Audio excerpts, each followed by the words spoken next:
दोस्तों, जैसा कि आप सभी लोग जानते हैं कि पिछले कुछ दिनों से प्रेमानंद जी महाराज की तबीयत कुछ ठीक नहीं चल रही है। लेकिन इसी बीच प्रेमानंद जी महाराज की लाखों भक्तों के लिए एक बड़ी खबर निकलकर सामने आई है। पिछले कुछ दिनों से उनकी तबीयत को लेकर तरह तरह की बातें चल रही हैं।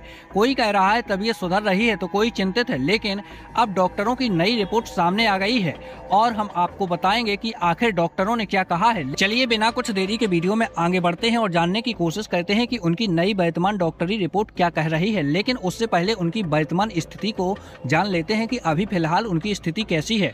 मथुरा वृंदावन के हिट राधा कालीकुंज आश्रम से मिली जानकारी के अनुसार प्रेमानंद जी महाराज इन दिनों पूरे आराम में हैं। उनकी पदयात्रा फिलहाल स्थगित कर दी गई है। आश्रम ने भक्तों से अपील की है कि वे दर्शन के लिए भीड़ न करें, बल्कि घर से ही प्रार्थना करें और जाप करें।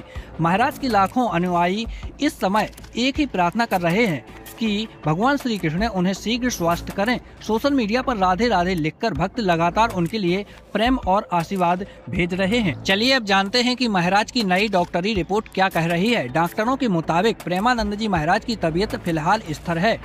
वे पॉलीसिस्टिक किडनी डिजीज से जूझ रहे हैं और उनकी स्थिति पर लगातार निगरानी रखी जा रही है।